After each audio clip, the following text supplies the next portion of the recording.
Hola, Selma Dum y yo, Silvana Boggiano, te damos la bienvenida a nuestro programa de literatura y creación que llamamos Abracadabra. Aberaj, iré creando, Kedabar a través de la palabra. Construimos realidad a través de lo que decimos en nuestras vidas. Y así también, claro, en este espacio informal, lleno de cuestiones, comentarios, inspiraciones, pensares, criterios, creatividad, juego. 1, 2, 3, abracadabra. Y la magia de encontrarnos un rato para disfrutar, para pensar, informar, deleitarnos. Un rato para estar en compañía de la belleza, la alquimia, de lo profundo, de lo poético, ese tesoro inusual durante nuestro andar diario. 1, 2, 3, abracadabra, aberaj kedabar, para encontrarnos con la palabra, recuperando lo que es también la vida, una larga, inesperada conversación. Hola, hola querida audiencia, ¿cómo estamos? En este verano, hoy lluvioso, que nos reserva novedades a granel día tras día. Hola Selma. Hola Silvana.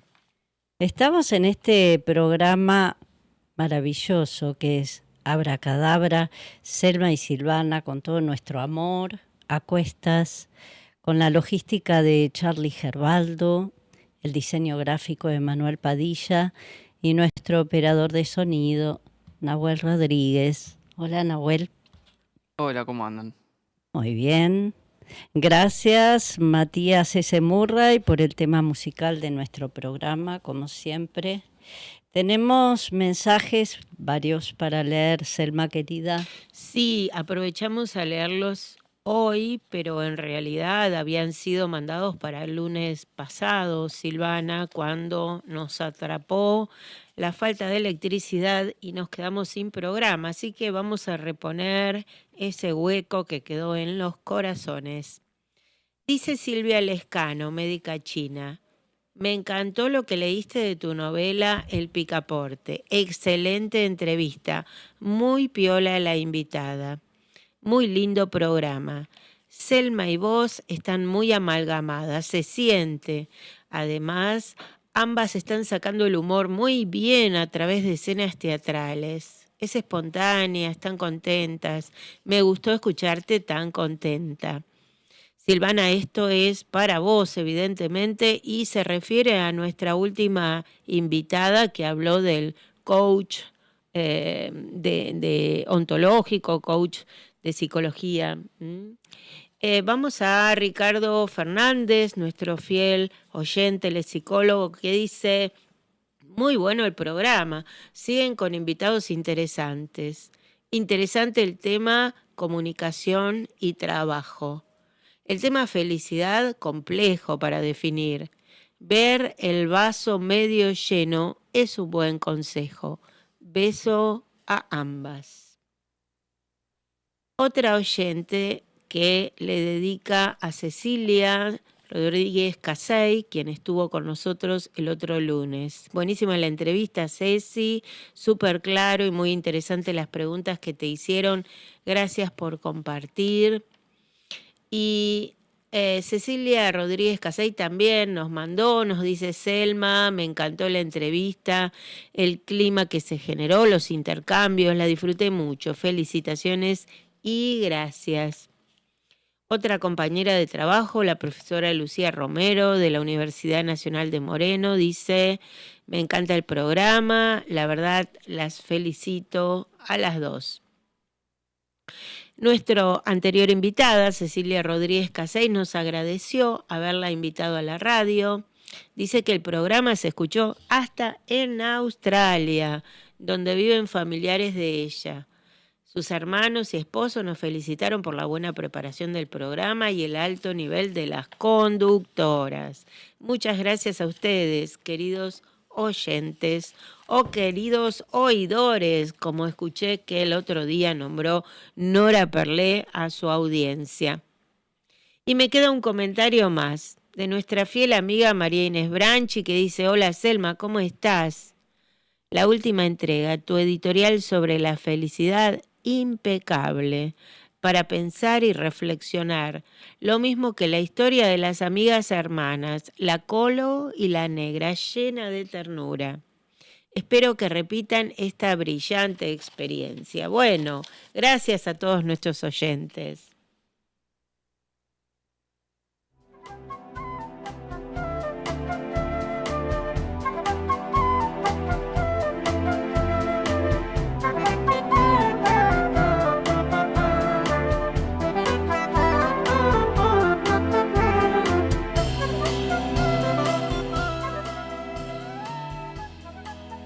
Subrayado. Y en esta editorial, el tema de hoy, que va a surcar todo el programa, es nuevamente la comunicación y el teatro, tema inagotable. Además tenemos un invitado que es escritor, actor y director de teatro. Entonces se impone volver a tocar este hermosísimo tema, y con una vueltita por ahí de tuerca con respecto a la comunicación y la palabra en sí. Tomé algo del texto de Cultura de Paz Argentina que investigo y escribo hace unos años ya, y agrego algunas reflexiones.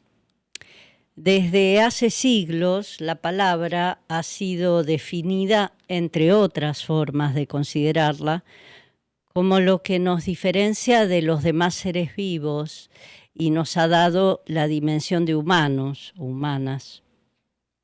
Como este editorial no tiene el objetivo de encontrar una definición más sobre la palabra, pueden encontrar fuentes varias sobre la cuestión infinita.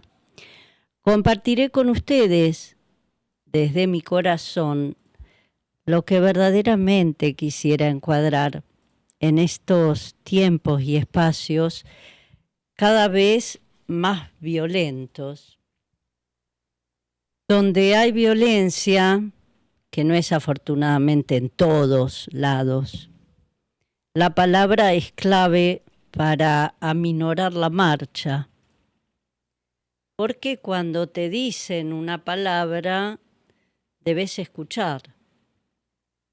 Cuando alguien dice, hay que escuchar. No hablo de hablar por hablar, se habla mucho, pero se dice poco. Ahora, en este sistema actual en que vivimos, nos han vaciado del decir. No podemos de verdad comunicar. Los seres humanos perdimos la capacidad de decirnos / escucharnos. Hay quienes dicen en forma extrema que estamos camino a animalizarnos porque hemos perdido nuestro hábito de dialogar. Yo digo que esto de animalizarnos va con perdón de los animales, quienes en muchos se expresan más claramente que nosotros y nosotras, aún sin palabras. Pero también es cierto que suele decirse, en la era de la comunicación estamos más solos y solas y más incomunicados que en otras épocas. En toda época, supongo yo, debemos haber tenido comunicación de la buena, fértil, y un intercambio hipócrita, estéril o violento.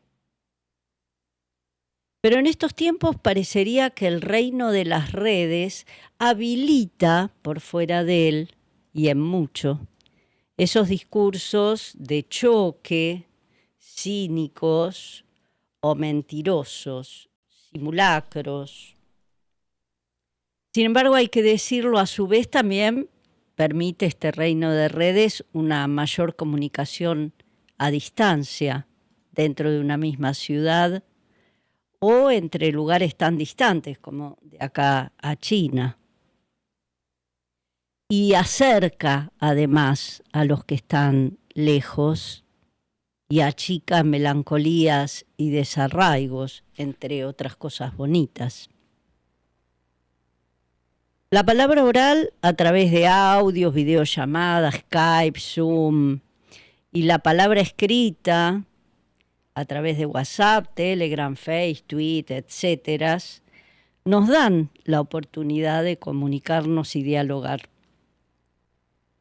Y es aquí donde vuelvo al tema de hoy, tanto en la comunicación diaria, común a todos y a todas, comunitaria, como a la que se da entre un auditorio o público y una puesta en escena en el teatro. El texto teatral que antecede a la obra teatral está escrita mayoritariamente en diálogo, o sea, día a través del logo, palabra, a través de las palabras de los personajes, o personaje en caso de que sea un monólogo, llega el mensaje, la risa, la emoción, el llanto. A través de esas palabras que son hechos, acciones, la base del teatro, pero también del diálogo en la vida. La palabra, como alguna vez dije aquí, tiene dos instancias. La interna, donde sentipensamos a raíz de algo que nos dicen o que nos pasa, acción-reacción. A veces empezamos nosotros el diálogo, otros la otra persona. Sentir, pensar. Es casi simultáneo. Enseguida se pone en pensamiento el sentimiento, es decir, se pone en palabras internas. Esto puede ser algo que se rumea un tiempo, pero generalmente es inmediato en relación con los otros en una conversación.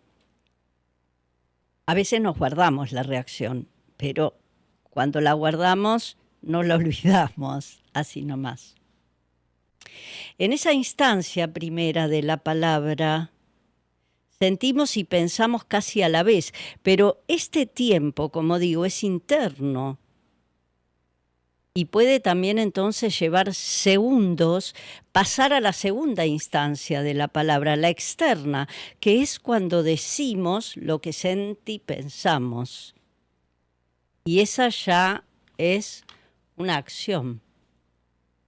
Al expresar lo que teníamos dentro, ya accionamos o reaccionamos frente al afuera. Quien quiera que sea recibe nuestro mensaje. A veces la respuesta es el silencio, que me permito en mi libro ponerlo en la categoría de la palabra, por lo menos como respuesta eficaz en variadas situaciones. En el teatro también hay pausas, silencios, que hacen al ritmo de la puesta en escena de ese texto teatral. Son muchas las personas individuales y las agrupaciones, colectivos y comunidades que bregan hoy por un renacimiento de la palabra o nacimiento. Y es aquí donde recuerdo, vuelvo a pasar por mi corazón, las palabras de Riane Eisler, la antropóloga austríaca que me dio vuelta la cabeza con sus textos, donde vaticinaba este panorama de comunicación, incomunicación y violencia desde los años 1980 y pico, 90 en adelante. Ella decía, basándose en las teorías del latinoamericano Héctor Maturana, que el ser humano estaba frente a una oportunidad. O nos íbamos haciendo cargo de nuestras partes ruines y trabajábamos junto a los y las que estaban planificando transformaciones verdaderas, o nos dormíamos junto a los otros y otras durmientes, siendo cómplices igual de este sistema caótico, guerrero, narcotizante y muchas veces criminal.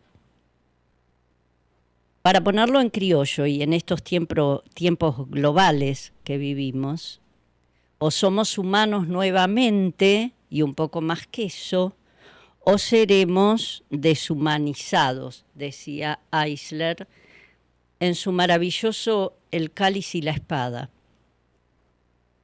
Y no creo ser extrema en este planteo, decía Rian, ya que está a la vista que los extremos son utilizados por los deshumanizados y sus esbirros.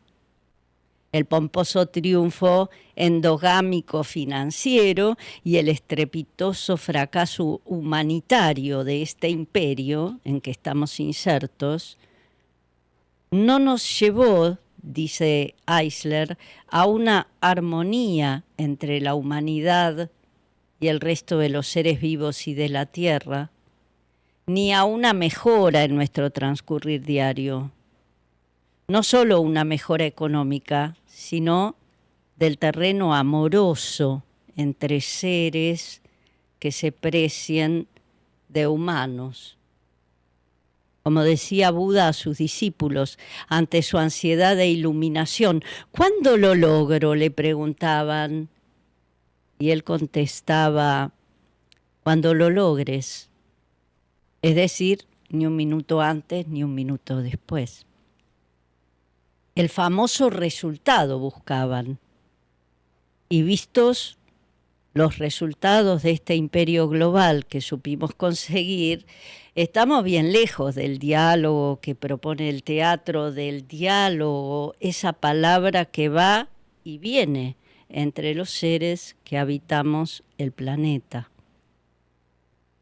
La palabra como conciencia de un hecho.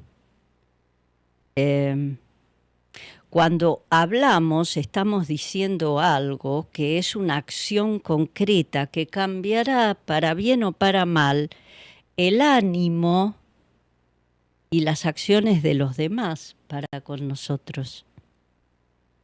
La palabra como aliento, como responsabilidad, como cuenco amoroso hacia el que espera nuestra respuesta.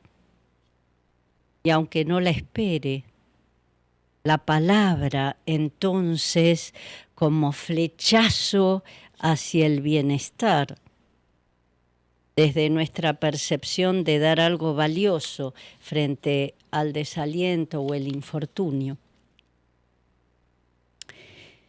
Casi todo es violento alrededor. Entonces, la palabra aminora, retrasa, hace reflexionar lo que vamos a generar. El teatro por eso no muere. Es quizá un género que no se cansa de decir, de reflexionar, de entretener, de hacer reír, llorar, de compartir un lazo de cooperación de almas, las de arriba y las de abajo del escenario o algo así.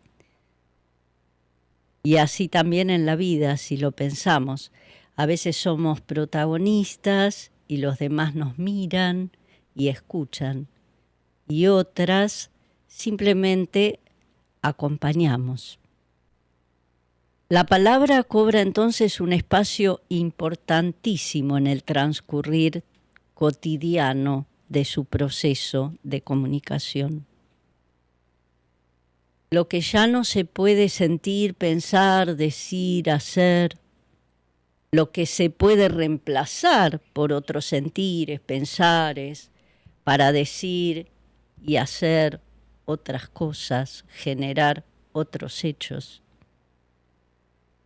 Siguiendo este argumento y respetando todas las voces que completarán con sus propias palabras el tema de hoy, intentaremos con Selma homenajear a las palabras de los artistas que creen en y crean verdaderos cambios con sus obras, como lo hace entre tantos nuestro invitado de hoy.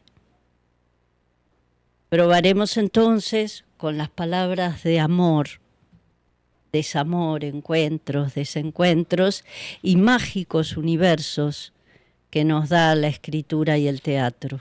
Es decir, apostaremos a redes de conversaciones que nos mantengan privados y privadas de violencia y de muerte.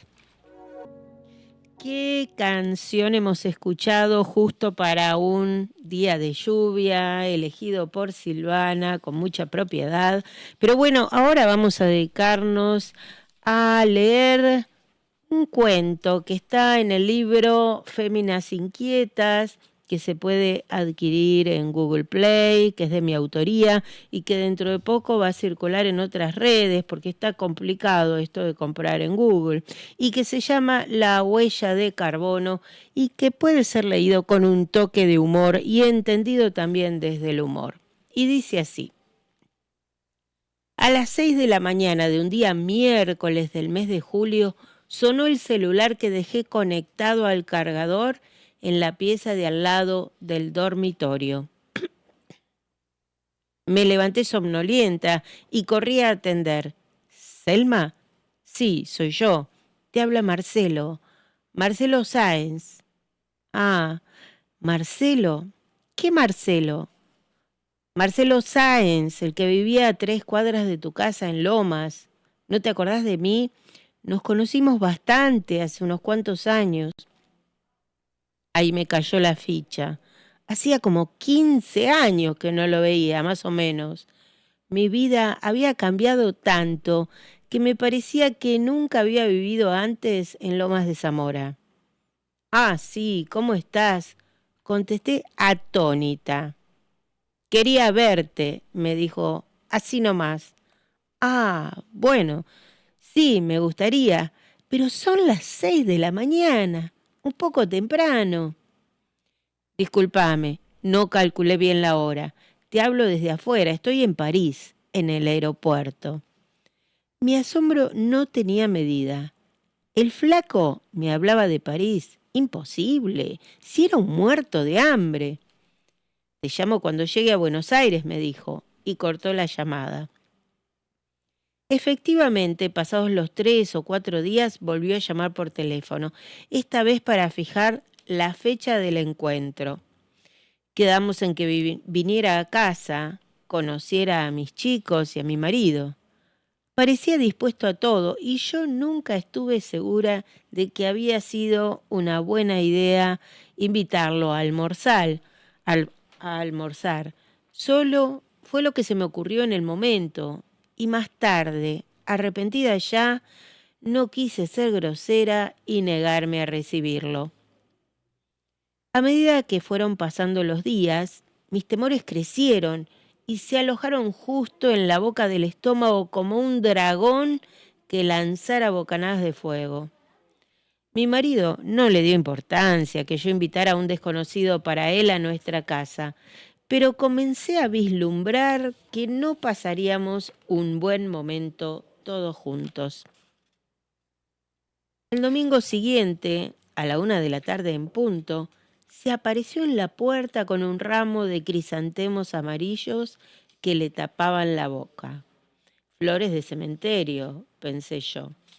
Lo hice pasar y nos sentamos un rato en los sillones del hall. Mi marido apareció luego e hice las presentaciones. Él volvió rápidamente a la cocina, en donde estaba terminando de preparar la comida. Yo me puse cada vez más tensa. No reconocía en este hombre de mediana edad y porte físico considerable al que había sido mi noviecito de barrio. La voz sonaba con autoridad y me intimaba. Me contó que vivía en las afueras de París y que estaba a cargo de una galería de arte en Montparnasse. Yo intenté contar algo de mi vida de estos años, pero él hizo un gesto con la mano, como diciendo que ya estaba enterado de todo. Cuando le pregunté, me dijo que había seguido la historia de mi vida en las redes sociales. Recordaba los nombres de mis hijos y la fecha de mi cumpleaños. En un momento dado se levantó del sillón y con total desfachatez ahuecó mi mano entre las suyas, justo cuando mis hijos Pedro y Juan aparecieron por el vano de la puerta, dispuestos a saludar al visitante.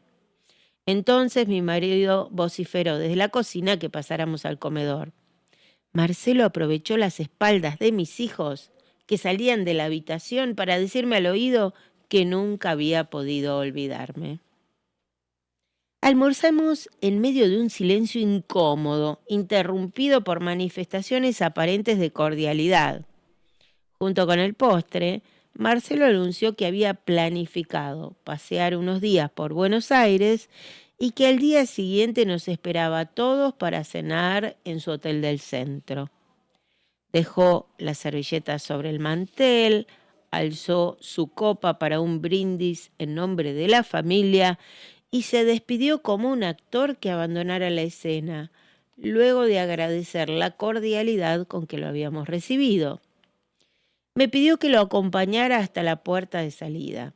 Pellizcó mi mejilla como si yo fuera una jovencita de los años 40 y se fue. Mi marido me preguntó de dónde había sacado al bicho este. Acordamos no exponer a los chicos a una situación por demás extraña para nosotros, así que quedaron en casa con mi suegra. Cuando llegamos a eso de las 9 de la noche para cenar, Marcelo nos esperaba en el salón-restaurante de su hotel presidencial, con la mesa puesta para 5 comensales. Nos disculpamos por no haberle avisado antes, comentando que los chicos dormirían temprano, pues debían concurrir a la escuela a la mañana siguiente. Nuestro agasajador no se mostró ofendido y nos sentamos los tres a degustar un vino Malbec de buena cosecha. Esta vez la charla se desarrolló con mayor naturalidad, puesto que el anfitrión gozaba de unos finos modales, acompañados de un humor picante que, junto con el vino, nos disparó unas cuantas risotadas bastante alegres y que parecían despejar las nubes tormentosas que yo había avisorado en el firmamento. Nos retiramos cerca de la medianoche, luego de que nos agradeciera nuestra compañía. La charla había atravesado diferentes momentos, entre los que se destacaba alguna que otra frase que dejaba transparentar el tipo de trato que había habido entre nosotros de adolescentes, hecho que me incomodaba de suma manera, sobre todo cuando mencionaba a mis padres por sus nombres de pila, lo que indicaba una familiaridad que yo no recordaba bien si había sido aceptada en su momento. Mi marido, en cambio, no parecía advertir perjuicio alguno en el reencuentro con esta antigua amistad de barrio, como él la llamaba. Volvimos a casa tranquilos, dispuestos a continuar con nuestra vida habitual. Mi suegra estaba despierta y pidió a mi marido que la alcanzara con el auto hasta su casa, dado que prefería pernoctar entre sus cosas. Los chicos se habían dormido y su tarea estaba terminada. Antes de irme a acostar y mientras me desvestía, revisé los mensajes del teléfono celular y encontré un mensaje proveniente de Marcelo en el que expresaba que no tenía problemas en agregar a mi marido a nuestro círculo íntimo, dejando trasuntar algo que no existía más allá de su imaginación. De todos modos, su mensaje me comprometía y esta situación debía aclararse. Llamé por celular a Marcelo la mañana siguiente desde mi trabajo. Se mostró sorprendido por mi reacción, que él consideró desmedida, y ofreció reparar su torpeza con una nueva cena, a lo que me negué. Más tarde me llegaron a mi correo electrónico 2 entradas para concurrir a un espectáculo de la ópera Otelo en el Teatro Colón para el sábado de la noche. Evidentemente, este hombre conocía mis debilidades más profundas y era generoso. Su estadía en Buenos Aires se prolongó unos meses. Mi enojo hacia mi marido, quien aceptaba las invitaciones más extraordinarias, sin ninguna objeción, y de las que participaba con alegría y disfrute, fueron perforando nuestro estilo de vida anterior, a punto tal que reformé mi vestuario y maquillaje, cambié de estilista y me convertí en una señora elegante para adecuarme a nuestro nuevo estilo de vida, que incluía cenas en los mejores restaurantes de Puerto Madero, invitación a desfiles de moda solidarios, conciertos y espectáculos nocturnos del circuito que recorren los turistas por San Telmo. Durante las últimas semanas que pasamos juntos los tres, la situación se volvió cada vez más incómoda para mí, aunque los hombres parecían sentirse a gusto entre ellos. Pero de alguna manera, algo se había resquebrajado en nuestra pareja. Yo no concebía que Raúl aceptara compartir las salidas con Marcelo sin un dejo de celosía, como si yo fuera un zapato viejo que no pudiera ser codiciado por nadie. Cuando le reprochaba a mi marido su actitud e insensibilidad, me contestaba que no entendía por qué me enojaba, si había sido yo la que había introducido a Marcelo en nuestras vidas. Luego de algunas discusiones de alto tono decidimos tomarnos unos días de distancia y mi marido se fue a la casa de su madre, con escándalo mayúscula de parte de su familia. A partir de ese momento no recibí más invitaciones provenientes de Marcelo, quien misteriosamente se había esfumado de su hotel internacional sin despedirse de nosotros. Su número de celular aparecía desconectado y me harté de llamar sin obtener respuesta. Un mes más tarde volvió a contactarse. Esta vez llamó al teléfono fijo de casa y antes de pedir hablar conmigo preguntó a uno de mis hijos si todo marchaba bien en la casa, como si estuviera preocupado por alguna cuestión en particular. Mi hijo no dio ninguna información y me pasó el teléfono inalámbrico. Luego de los saludos formales surgió de mi propia garganta una voz desconocida que preguntó a boca de jarro qué le había pasado durante todo ese tiempo en que estuvo sin comunicarse. Marcelo se mostró vago e impreciso, adujo problemas y cambios en el trabajo, en fin, quería disculparse e invitarme a almorzar durante la semana, ya que tenía algo importante para decirme. Me llamó la atención que no preguntara por mi pareja, como si supiera que seguíamos alejados. Me negué al almuerzo, porque tenía que atender a la comida de mis chicos durante los mediodías, y elegí, en cambio, que nos viéramos por la tarde en un café del centro de la ciudad. El encuentro fue sorprendente. Se había vestido de modo muy cuidado y realmente el saco de color gris que llevaba puesto lo hacía parecer como un ejecutivo. Con agilidad se paró para correrme la silla cuando me acerqué a su mesa. Olía rico y se lo veía impecable. Luego de ordenar al mozo una merienda completa, dijo que tenía que contarme algo. Afirmó que haber conocido a mi familia y ver lo bien que la pasábamos juntos con los chicos le habían provocado una fuerte añoranza de conformar su propia familia. Así que venía a contarme sobre su próxima boda en la ciudad de Cali, Colombia, porque la novia era de aquella procedencia. Me sentí devastada. Yo había destruido mi matrimonio y este se iba de lo más campante a disfrutar de otra compañía. Agradecí como pude la invitación, tomé mi cartera y abrigo y me marché, no sin desearle que fuera muy feliz. Tenía el corazón quebrado y las ilusiones destruidas. Apenas había empezado a creer que mi vida podía cambiar para mejor cuando su veneno intoxicó lo que quedaba de mí. Y acá estamos en nuestro tercer momento de la radio. Por fin llegó la ocasión de presentar a nuestro invitado. ¿Cómo estás, Charlie? Charlie Gerbaldo. Muy bien, ¿cómo están? Bueno, Selma, ¿cómo Silvana. va? Muy Bien. contentas de que estés aquí junto con nosotras. Gracias. Voy a leer mínimamente algo de tu biografía porque tenés muchas cosas hechas. Charlie nació en la ciudad de Rafaela, provincia de Santa Fe. Es egresado de la carrera promotor y productor sociocultural en el Instituto Provincial de Artes de Santa Fe.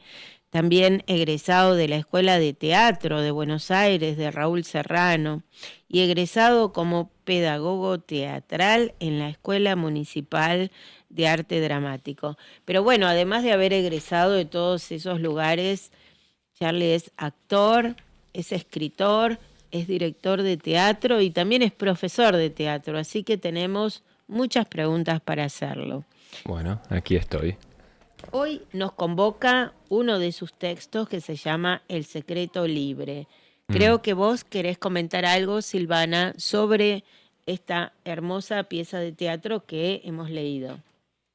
Sí, tenté una pequeñísima crítica, anotaciones, Bien. en unos pequeños baños de un sótano, a través de unas tuberías, se logran comunicar los protagonistas del texto y de la obra teatral, El secreto libre de Charlie Gerbaldo. Una obra sobre la construcción de un amor en medio del caos y el desorden de los secuestros de personas en el proceso militar, afortunadamente último en nuestro país. Roberto y Marta son los personajes ficcionados de esta obra basada en un hecho real. Vamos a hablar no solo con su autor, Charlie Gerbaldo, sino con la verdadera protagonista de esta obra junto a su pareja. Hablaremos con ella. Una historia de amor con mayúscula, de verdad, de estar por fuera de la muerte, mors mortis, amor de verdad por fuera de la destrucción y la autodestrucción. Le daría más lugar al amor, dice Marta, y por eso creo que trataría de vivir de una manera diferente.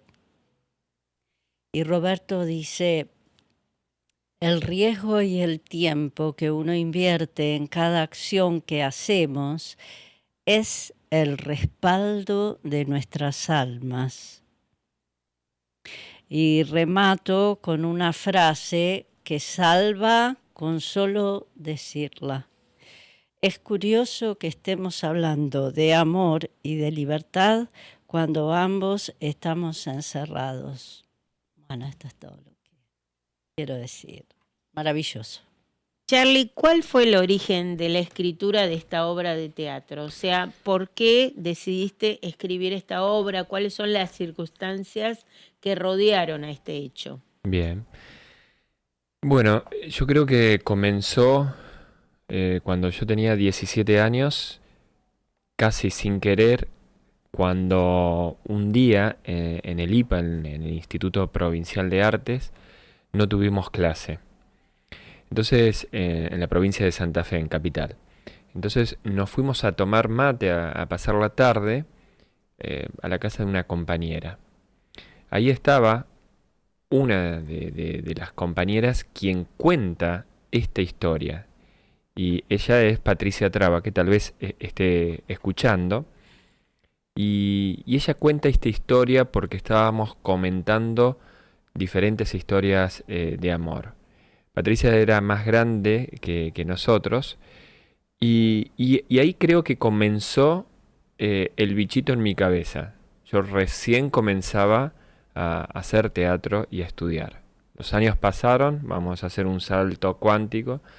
Y esto corría el año 2013 aproximadamente. Yo terminaba de dar clases en la escuela que tenía de actuación frente a cámaras y de teatro con Hermann Kraus. Y me estaba esperando una compañera que quería que le escriba una obra de teatro que hable del amor y del humor. Nos fuimos a comer y le digo, mirá, historias hay que pensar, ¿verdad? Y en ese momento, comiendo pastas a la noche, le digo, yo conozco una historia que una vez me contaron y es esta. y le conté el resumen del secreto libre y ella se largó a llorar. Le digo, bueno.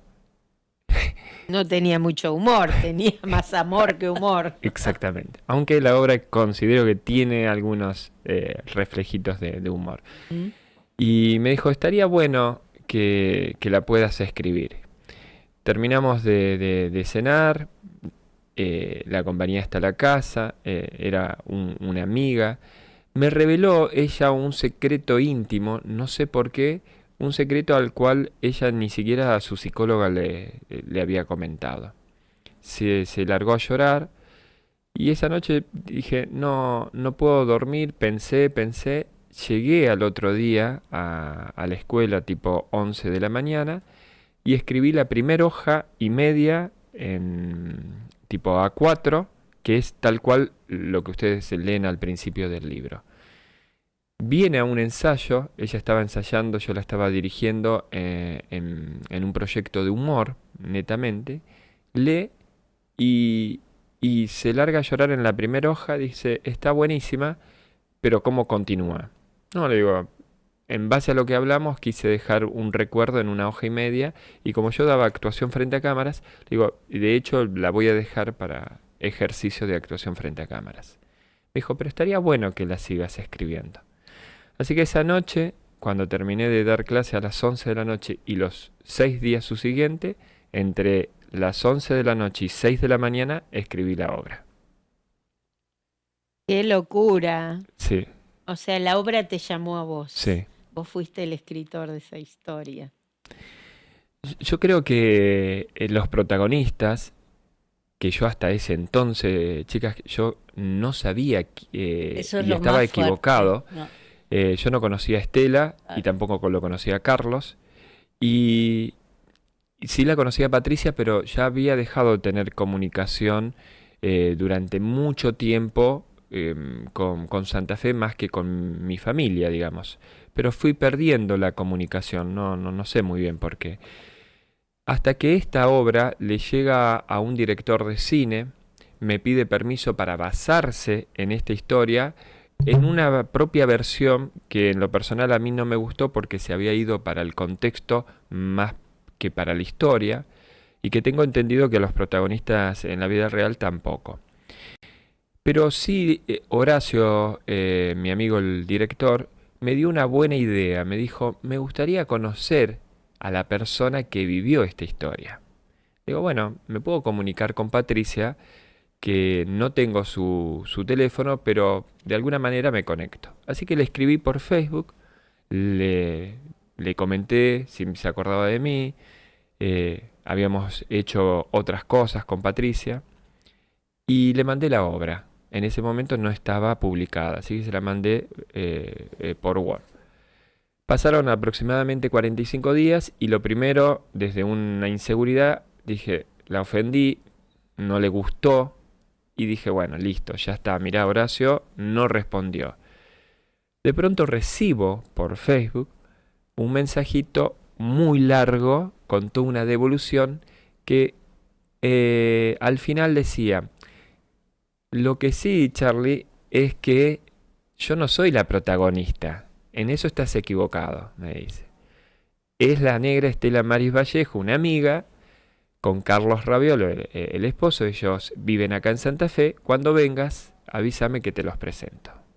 Y así fue que conocí, una vez escrita la obra, a los verdaderos protagonistas. Que ahí fue también toda una emoción y algunas coincidencias que yo había escrito sin conocerlos, sobre todo de Carlos, y algunas que agregué en la adaptación de la puesta en escena, que no es esta, que aparece otro personaje, que es la bicha, la carcelera, y algunas cosas como el tiempo exacto que Marta comenta el tiempo encerrada, y eso me lo dio Estela Maris Vallejo, digamos, en una entrevista. es tremendo porque todo esto igualmente del texto a la obra teatral, todo este salto emocional, humano, tremendo, además, amoroso, no solo entre la pareja, ¿no? Sino con respecto a tu obra. Debe haber marcado también una puesta en escena particular, porque hubo un salto del texto a la obra. Sí. La obra surgió de diferentes formas. Yo en ese momento no tenía la manera de... estaba con la escuela, con la autogestión de la escuela y no tenía la forma de, o no encontraba, mejor dicho, la forma de realizar la obra. Entonces se me ocurre ofrecerla cuando me invitan a un festival a Riobamba, Ecuador, de decirle, ¿la podemos hacer en plena oscuridad esto? Y me dicen que sí, y entonces con esa amiga que me había motivado a escribir, nos vamos a Ecuador al festival y la hacemos en plena oscuridad en la obra. Cuando vuelvo me invitan a otro festival, a organizar un festival en plena oscuridad, y ahí conozco al hijo de un argentino, director de teatro ecuatoriano, Julián Carollo creo, que me estaba pidiendo algo para hacer, que él estaba trabajando también el teatro en la oscuridad, el conocido teatro a ciegas o teatro ciego. Así que le di esta obra. Y como el papá fue exiliado también en la época de la dictadura, él la hace como 3 o 4 años en Quito, Wow. en Ecuador, en plena oscuridad, con una versión que él me comenta muy, muy linda y yo voy siguiendo en las redes. Y después, gracias a esta obra y gracias a Victoria Soriano, la hija de Pepe Soriano, que fue la asistente de producción, la productora ejecutiva y la asistente de dirección de la puesta con luz, ahí la hacemos acá en el tinglado y yo entro por esta obra al tinglado. Que logramos hacer una puesta en escena muy linda porque eran todos caños de PVC que imitaban a los caños de las tuberías, pero que ninguno encajaba. Todos así. Entonces las luces que hizo Adolfo Fito Gómez atravesaban la celda y solamente un caño podía comunicarse. Entonces eran 2 medialunas de medias celdas que eran todos con caños que no coincidían, pero uno sí. Una escenografía que resaltaba el argumento de la obra, ¿no? Exactamente, poéticamente hablando, digamos. Qué bueno. Nos quedan 5 minutos antes de llamar a nuestra próxima invitada, pero yo quería preguntarte, Charly, ¿cómo fue que te picó el mosquito del teatro? Porque no sé si vos habías visto obras de teatro, tus padres te llevaban, ¿qué es lo que te atrapó? Porque me imagino que en Santa Fe, no sé, en el lugar donde vos vivías, por ahí no tuviste oportunidad de ver tanta cantidad de obras como hay acá en Buenos Aires. Bueno, yo tenía 16 años, estudiaba en la secundaria y estudiaba música, era muy malo, era sordo totalmente.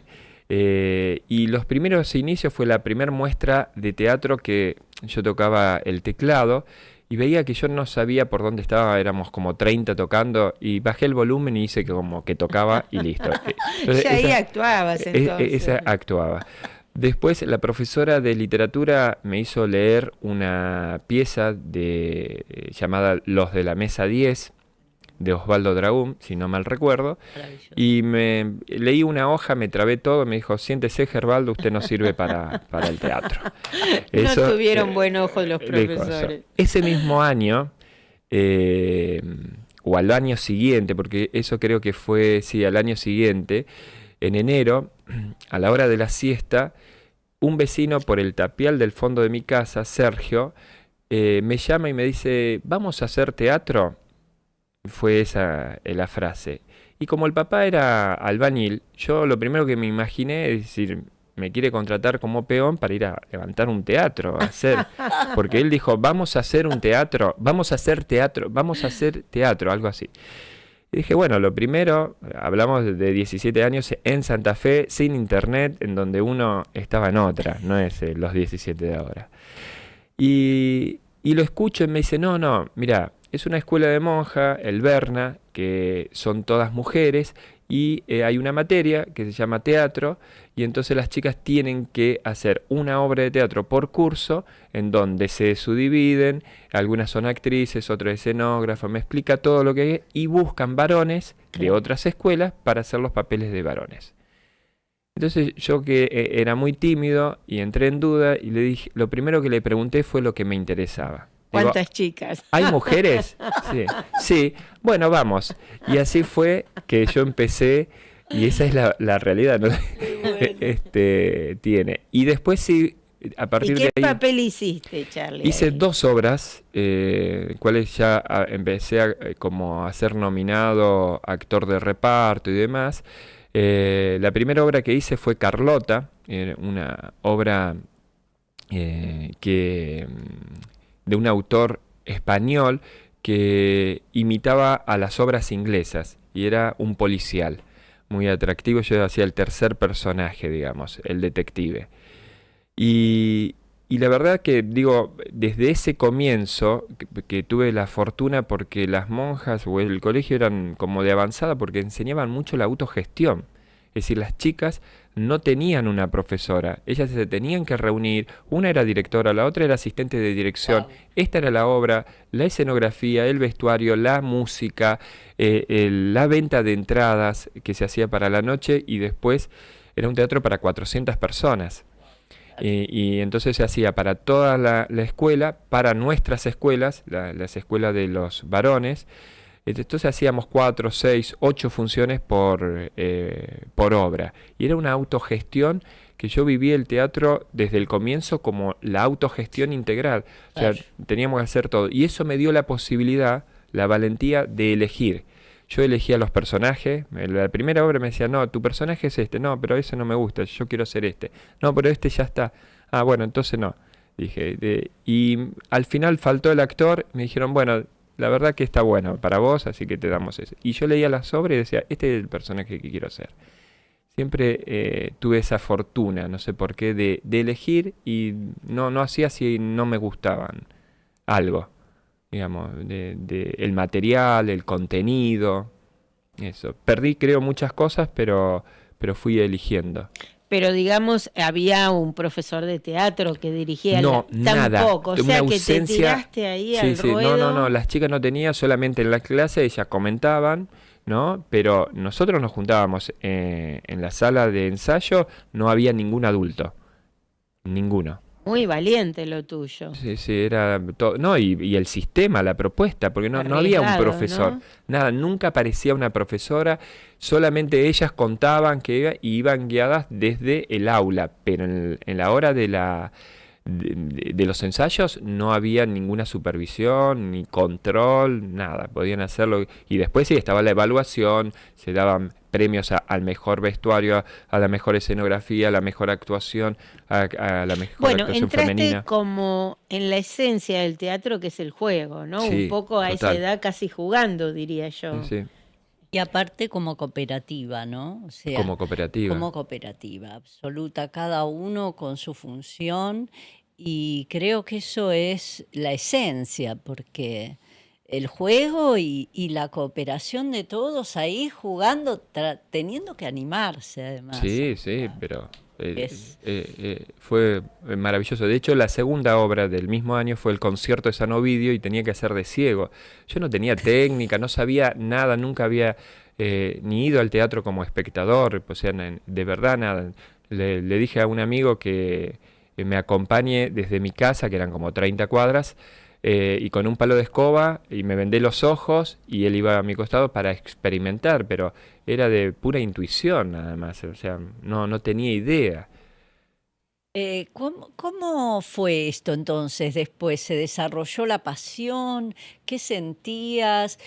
¿Fue verdaderamente al principio, bueno, consigo algunas chicas y me divierto además y entretengo? ¿Qué onda? Yo creo que la gran necesidad de ese mundo infantil interno de comunicar cosas. O sea, cuando nosotros organizamos el clúster aquí en el Tinglado, y digo, si alguien tiene ganas de comunicar algo, que venga, porque la realidad es comunicar. Y la otra vez me gusta por ahí tu pregunta porque el primer encuentro de este año del clúster teatral me preguntaba, ¿para qué hago esto? ¿Para qué levantarme un domingo temprano? ¿Para qué hago lo de la radio? ¿Para qué hago lo del teatro? ¿Para qué? ¿Para qué? ¿Para qué? Y no encontraba una respuesta hasta que la encontré y no la dije. Y la comento ahora. Y digo, para tratar de algo que considero que si fuese una guerra, la guerra está perdida, pero podemos ganar un par de batallas, y es tratar de que podamos tener un mundo mejor. Y es difícil, pero es un granito de arena en donde podamos predicar, por así decirlo, la generosidad, el compañerismo, la aceptación de ideas diferentes, cosa a mí me cuesta aceptar las ideas diferentes, pero está bueno porque a través de las diferencias podemos construir, escucharnos. El secreto libre, que no hay nada más contradictorio que el título, el secreto libre, o sea, no hay nada más preso que un secreto. Y ellos a través de la escucha, porque la historia, si bien vos, Silvana, presentaba y Selma también como el autor, yo considero que fue algo medio mágico, que durante 7 noches alguien me dictó acá, yo escribí y lo volqué. Considero que no es mía la historia. La historia es de Estela Maris Vallejo y de Carlos Raviolo, pero no es mía. Y considero, sacando eso, no desde el lado de soberbia, lo digo desde el lado emocional, que la historia es una historia de amor que a mi criterio, la historia de amor, no digo la obra de teatro que no se entiende mal, es como historia de amor, es más potente que la de Romeo y Julieta. ¿Por qué? Porque Romeo y Julieta, no, repito una y otra vez, no hablo de la poesía, sino de la historia, del corazón. Ellos se ven y se conocen.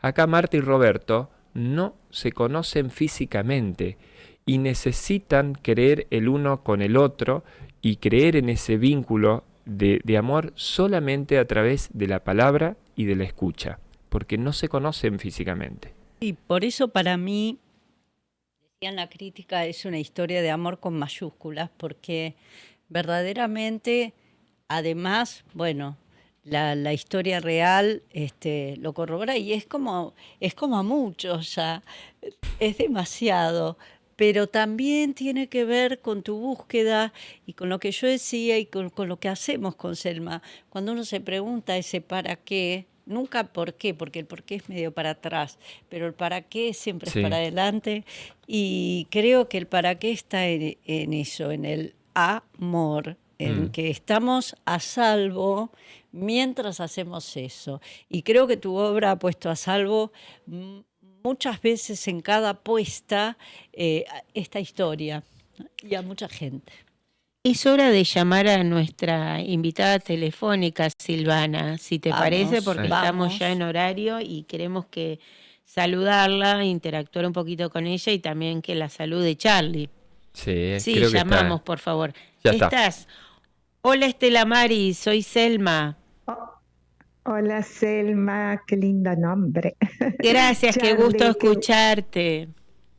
Igualmente, y Charlie, un querido amigo.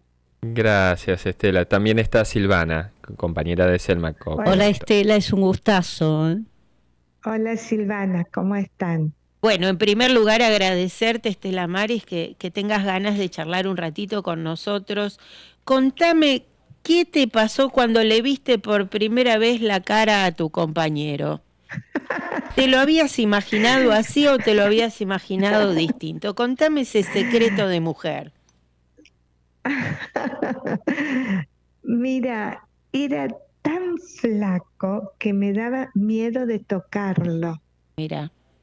Era la piel pegada a los huesos, unos lentes gigantes así tipo culo de botella, así, me impresionó mucho su delgadez. Ahora está bárbaro, ya hace 38 años que compartimos sábanas y manteles y no, está mucho mejor. ¿Y lo has ido engordando con los años o no? Decí la verdad. No, más o menos. Como engordando no, pero está saludable, digamos. la vida en prisión tiene esas cosas, que la alimentación no es la adecuada, entonces Seguro. se produce esta cuestión de tanta delgadez, Pero ¿no? probablemente vos también estuvieras muy delgada, solo que no lo veías. Sí, claro, bueno, pero en mi caso fue distinto, porque yo atravesé una anorexia y salí antes que él, así que cuando él salió yo ya estaba recuperada, digamos, físicamente estaba mejor. Pero bueno, el amor es así. Seguro. Y él no te había enviado ninguna foto, nada, o sea, vos no habías visto ninguna foto de él, solo escuchabas su voz. No, ni la voz siquiera, porque era todo por carta. No, digo, la voz mientras estaban en la prisión. Mientras estuvimos, claro, nosotros nos cruzamos un medio mes en Devoto, en la cárcel de Devoto, cuando ya por las postrimerías de la dictadura, sí. Ya estábamos, digamos, ya no existía el hacinamiento en la cárcel, entonces estábamos cómodas, 1 o 2 compañeras por celda, y de pronto nos amontonan a todas de a 4 y no entendíamos qué es lo que pasaba, y era que llegaban los compañeros. Así que bueno, lo conocí ahí a través del tubo de la letrina. No es muy romántico que digamos, pero bueno, mi hijo cuando era chiquito contaba a sus compañeritos de escuela: mi mamá y mi papá se conocieron en el inodoro. Ay, pobrecito. Yo decía, ¿qué es lo que pensarán las familias de nosotros, no? Pero sí, fue una historia con un buen final. Todavía no tiene un final, ¿no? Porque seguimos juntos desde aquel momento hasta ahora. Seguro. Él cuando sale, nos encontramos y bueno, no nos volvimos a separar nunca. Una hermosa historia. Qué lindo. Sí, no, bueno, yo digo, siempre en los momentos así tan oscuros, aparece algo que nos eleva en la condición de humanidad, ¿no? Y las amistades, profundísimas amistades que aún conservo de aquellos años con mis compañeras de Devoto.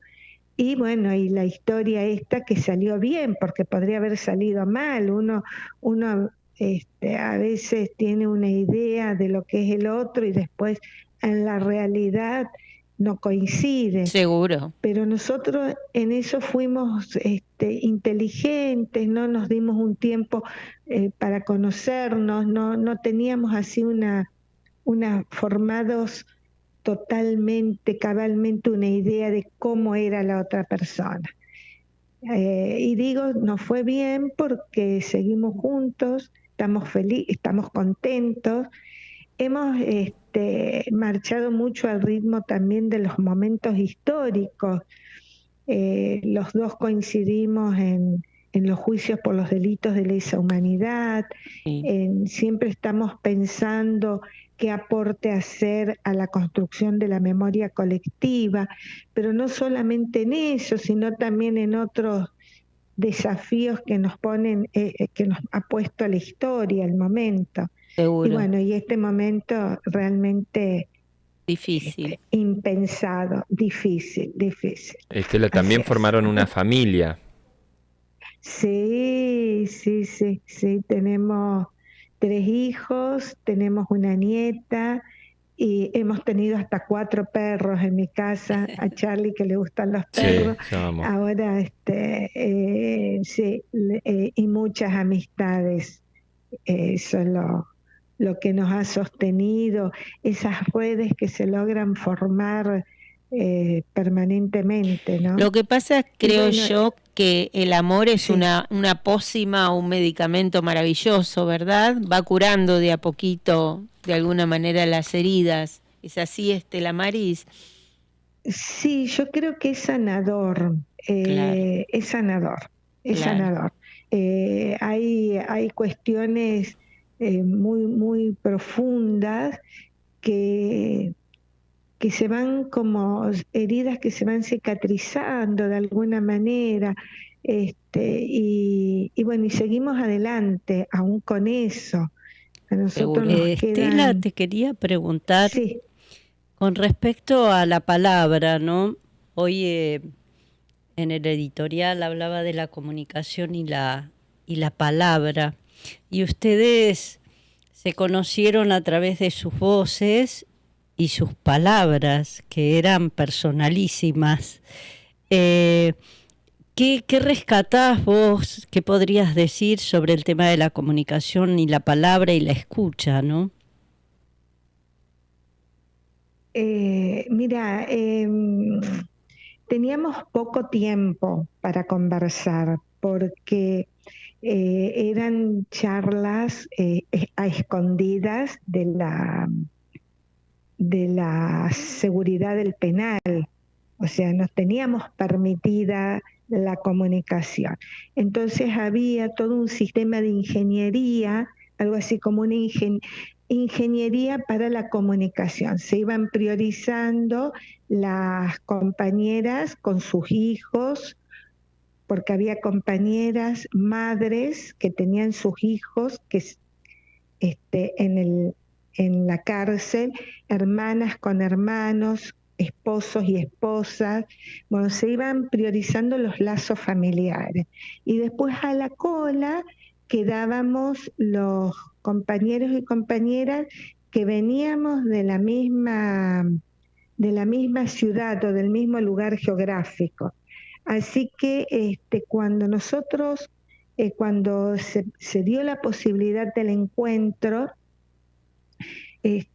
ahí enseguida entramos a aprovechar ese ratito que teníamos, y lo primero que nos dimos cuenta es la cantidad de gente en común que teníamos conocida y nunca nos habíamos encontrado, nunca nos habíamos cruzado, porque Carlos militaba en el territorio, ¿no? Era de la juventud peronista, que tenía su militancia en algunos barrios de la ciudad.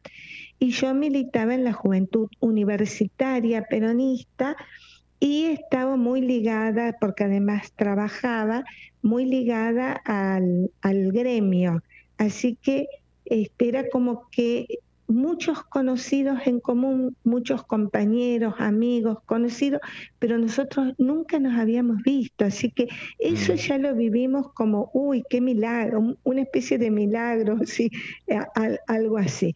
Y bueno, y después todo, ¿no? Los recorridos de la ciudad, la gente que conocíamos, los lugares por los que habíamos estado, algunas raíces en común, como por ejemplo las parroquias, los sacerdotes del tercer mundo, que de algún momento, o sea, que conocíamos los dos, pero entre nosotros nunca nos habíamos conocido. Y bueno, y después se produce un corte porque a las mujeres nos llevan a la cárcel modelo de Ezeiza. Y ellos quedan en Devoto. Así que ahí teníamos comunicación por carta a través de compañeras, ¿no? Por ejemplo, una compañera tenía su hermano en Devoto, entonces yo simulaba que era hermana de él, algo así, una cosa media rara de entender. Y después, bueno, yo salí primero y ahí él se... ¿Hola? Sí, te estamos escuchando, estás al aire. Pensé que se había cortado. No, estás al aire.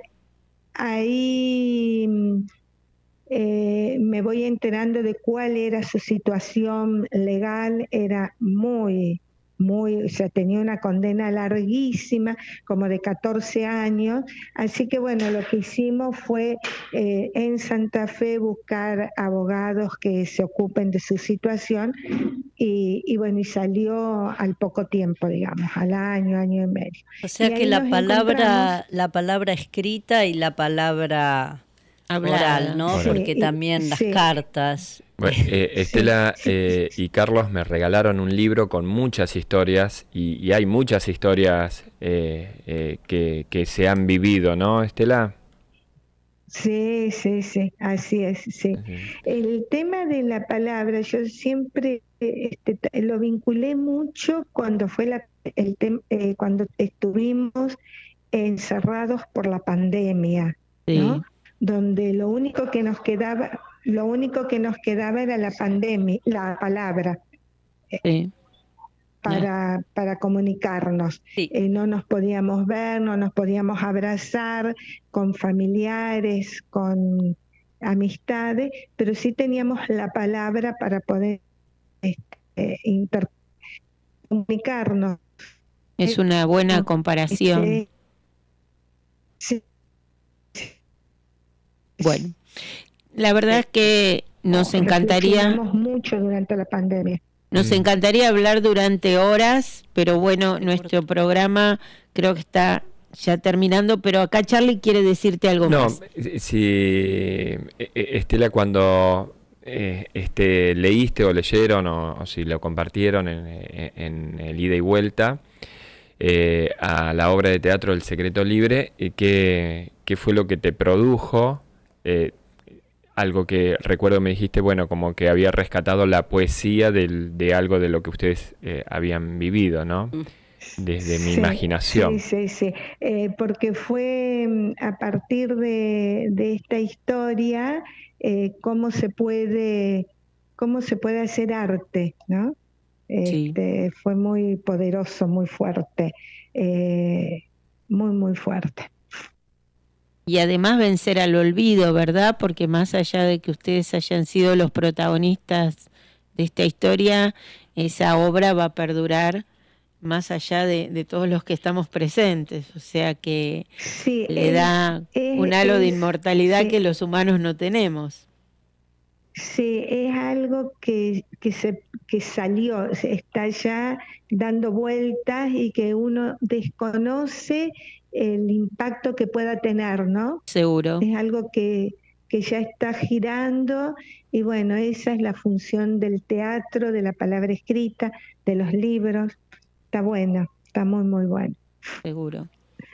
Silvana, ¿querés? historia de amor indestructible, tanto en la obra por diferentes razones como en la vida real, y verdaderamente creo que Charlie tuvo un ojo eh, de una elección sublime con respecto Sí, al tema para su obra, y fíjate cómo tu historia fue contada a través de y llegó a ser este libro que tenemos acá y la obra que fue montada tantas sí, veces. sí. Bueno, Sí, se ve que la vida bueno, tiene a sus Charlie, vueltas. Mm. sí, y bueno, a Charlie y a todos los que hacen, yo digo, que hacen arte a través de la memoria, a través de estos episodios, solo gratitud, ¿no? Agradecimiento. Bueno, nos queda saludarte, Estela Maris, agradecerte muchísimo la entrevista. Si algún día estás paseando por acá, por Buenos Aires, y venís a visitar a Charlie, bueno, nos avisás y entonces te invitamos directamente al programa. Para nosotros Genial. sería un lujo tenerte acá. A lo mejor algún día tenés la oportunidad, tenés ganas de venir. Bueno, te esperamos con los brazos abiertos. Ha sido un placer escucharte, un placer tener a Charlie Muchísimas acá gracias. con nosotros y además, bueno, quedamos impactadas por esta historia tan maravillosa que tiene un final feliz porque el final ya está, son todos tus años de vida, de buena vida con tu marido y con tus hijos y ahora con nietos, entonces creo que el final ya está, ¿eh? Y fue el mejor posible, ¿verdad? Así es. Te mandamos un abrazo grande. Un beso grande, Un Estela. beso, Estela. Gracias. Saludos a Chao, Carlos. chao. Chau, chau. Hasta luego. Bueno, y esta magia de Charlie, que va más allá del final, como decimos, no vamos a espolearlo, pero sí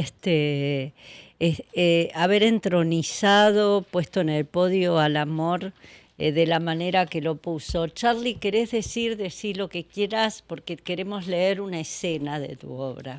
No, lean y después por ahí menciono algo del texto. Bueno, entonces vamos a leer una escena de El secreto libre de Charlie Gerbaldo. Dice así: larga transición. Marta duerme en su celda y no logra conciliar el sueño. Mientras tanto, Roberto en su celda hace una pelotita con un papel y comienza a jugar imaginando un partido de la selección argentina. Lo relata hasta un gol. Roberto. ¿Qué, Marta? Me gustaría que me cuentes un cuento. No recuerdo ninguno. Puedo inventarte alguno.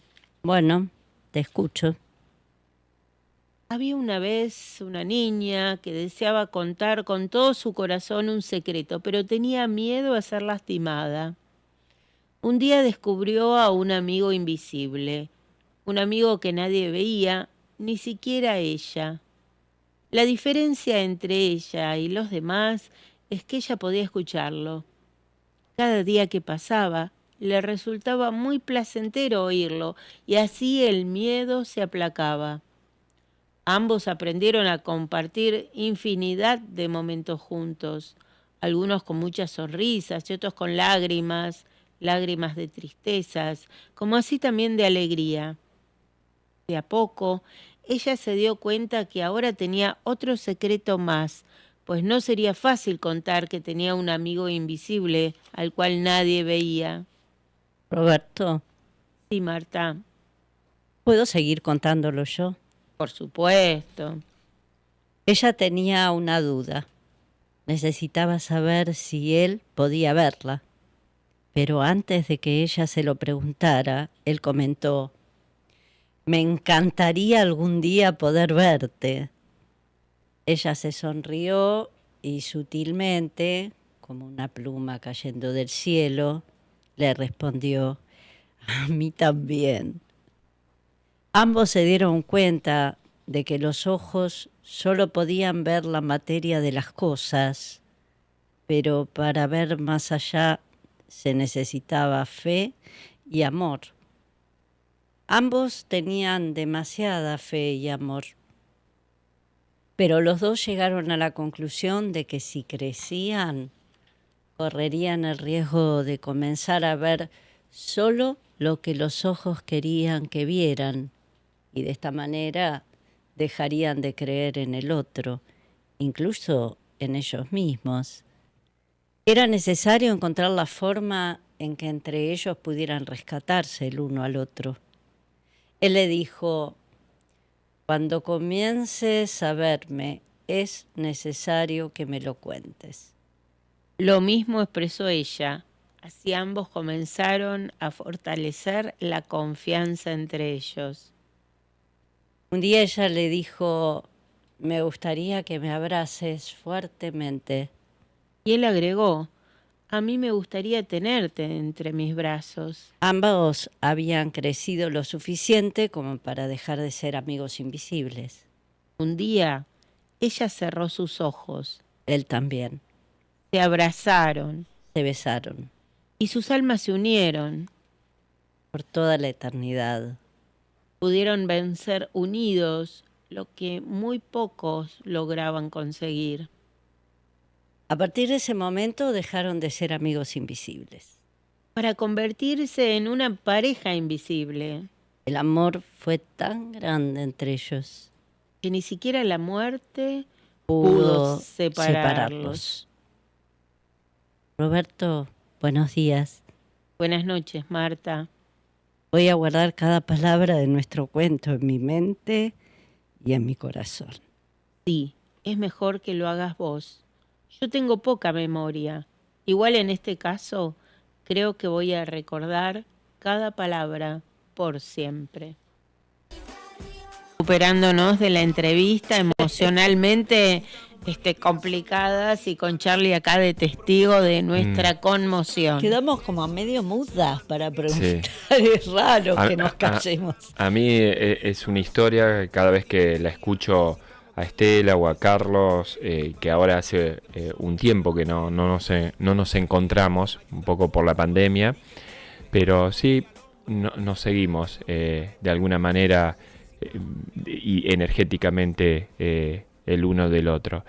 Y es maravilloso, para mí es un ejemplo, algo que digo, yo todavía no lo he podido lograr más que en la ficción de contar una historia. Entonces a mí es como que me emociona algunas cosas que escucho de Estela, como aquella vez que le hice una pequeña entrevista a los dos en la casa, en el living, grabando con una cámara, y ahí me llamó la atención dos cosas. Uno, le pregunté a los dos qué tiempo estuvieron encerrados. Entonces Carlos dijo, bueno, yo estuve más o menos tanto. Y vos, Estela, le pregunté, y ella me dijo, tantos años, tantos meses, tantos días, tantas horas. Y yo me emocioné y me largué a llorar, creo. Y eso sí lo rescaté y se lo puse a Marta cuando está encerrada en un momento que se debilita, pierde las esperanzas y ella tiene el control exacto de cuánto tiempo está ahí. Entonces son cosas que, digo, a veces nos hacemos mucho lío por lo que nos falta o por lo que no tenemos o por lo que sea, a nivel de pareja, a nivel de relaciones humanas, ¿no? Y voy a decir, pero llevado al extremo, este es un claro ejemplo que desde la poesía yo he tratado de difundir y de comentar, ¿no? Hay muchas historias, pero esta me parece que es una historia muy fuerte, muy potente, un ejemplo. Y yo lo que ponía cuando ustedes hablaban, Silvana, Selma, el tema de la palabra, yo ponía, la palabra no es comunicación, la palabra no es comunicarse, es tal vez a través de la palabra es tal vez a través de la emoción, y la palabra, ponía por ahí más adelante, es el puente para comunicar las emociones. Y yo creo que me gustaría profundizarlo en algún momento con ellos, creo que a través de esa palabra lograron profundizar las emociones.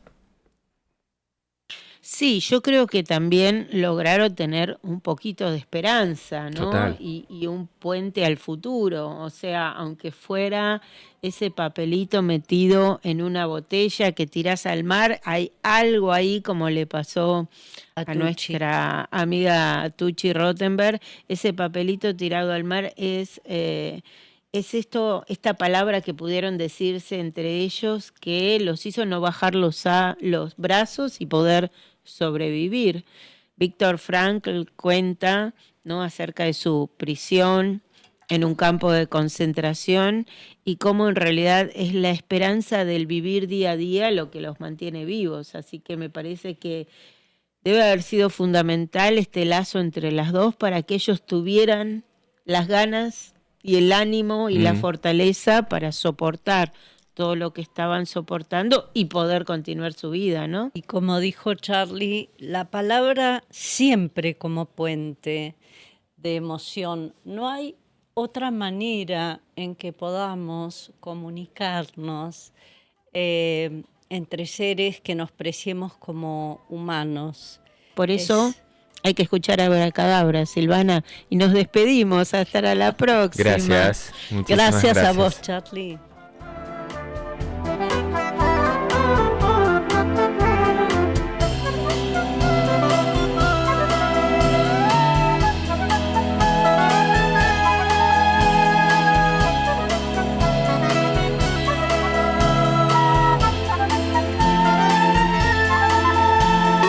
Radio Z, junto a vos, Radio Z.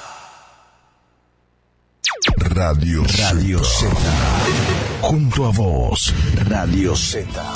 ¿Querés promocionar tu espectáculo, tu espacio artístico, tus obras teatrales, tus clases, tu emprendimiento, tu negocio? No lo dudes. Podés hacerlo en Radio Z junto a vos, porque te ofrecemos la posibilidad de tener tu espacio publicitario apoyando nuestro